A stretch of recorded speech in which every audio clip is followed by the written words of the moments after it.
తుఫాను ప్రభుత్వం సమర్థవంతంగా ఎదుర్కోవడం చూసి జగన్ ఓర్చుకోలేకపోతున్నారని కూటమి నేతలు మండిపడ్డారు. ఏపీలో విధ్వంసం జరిగితే చూసి ఆనందించాలనేదే జగన్ ఆలోచనగా ఉందన్నారు.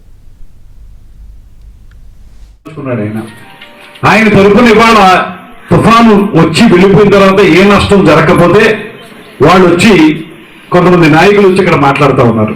ఇవాళ స్వయంగా ముఖ్యమంత్రి గారు కానీ ఉప ముఖ్యమంత్రి గారు కానీ మీరే చూడండి, స్వయంగా ఫీల్డ్ లోకి దిగి అమలాపురంలో పక్కన ఉన్న అమలాపురంలో ముఖ్యమంత్రి చంద్రబాబు నాయుడు గారు ఫీల్డ్ లోకి దిగి వాళ్ళందరితో మాట్లాడి వాళ్ళకి ఏం చేయాలో చేశారు. అదేవిధంగా నిన్న అవనిగడ్డలో ఉప ముఖ్యమంత్రి పవన్ కళ్యాణ్ గారు ఫీల్డ్ మధ్యలోకి ఆ బురదల్లోంచి నడుచుకుంటూ వెళ్లి వాళ్ళకి ఏం కావాలని చూసినటువంటి సందర్భం. ఏనాడైనా ఎప్పుడైనా ఎలాంటి సమయంలో అయినా ఆ ప్రభుత్వం ఏమైనా చేసిందా? హుదూద్ తుఫాన్ వస్తే ఆనాడు చంద్రబాబు నాయుడు గారు 4 రోజులు విశాఖపట్నంలో కూర్చుని అవన్నీ శాంక్షన్ చేయించారు. ఆ రోజున అటుపక్క నుంచి వెళుతూ కూడా జగన్మోహన్ రెడ్డి గారు ఆగనటువంటి సందర్భాన్ని మనం చూసాం.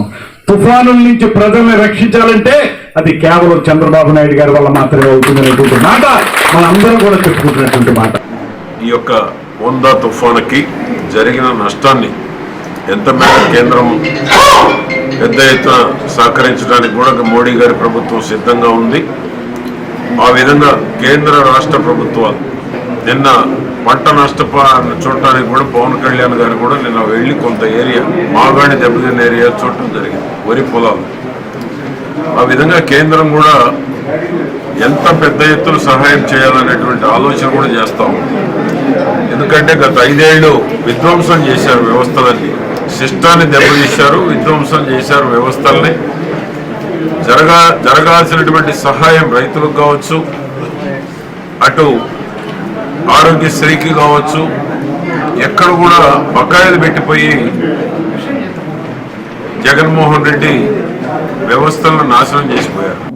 గౌరవ ప్రతిపక్ష నాయకులు జగన్మోహన్ రెడ్డి అంటే ఆయన వ్యాఖ్యలు చూస్తే అది మరి ఇటువంటి ఆపత్ సమయంలో ప్రభుత్వానికి ప్రజలకి అండగా ఉండాల్సిన వ్యక్తి చేస్తామన్న వ్యాఖ్యలు చూస్తే అవి చాలా బాధాకరం కలిగిస్తాయి. ఆయన అధికారంలో ఉన్నప్పుడు ఈ రాష్ట్రంలో ఎన్నో తుఫాన్లు వచ్చినాయి, రైతులు వేల ఎకరాల్లో పంట నష్టపోయారు.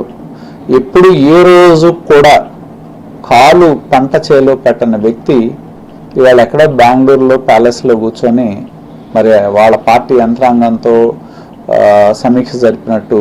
ఎందుకంటే కేవలం నిరంతరం ఈ ప్రభుత్వం మీద అది ఏదైనా కానివ్వండి ఏదో రకంగా బురద జల్లి రాజకీయపరమైన ప్రాపకం పొందాలనే ఆలోచన తప్పితే ప్రజలు కష్టాల్లో ఉన్నారు, మన పాత్ర మనం పోషించాలనే విధంగా ప్రతిపక్ష ఆలోచన లేదు అనేది స్పష్టంగా కనపడతా ఉంది దీన్ని బట్టి చూస్తే.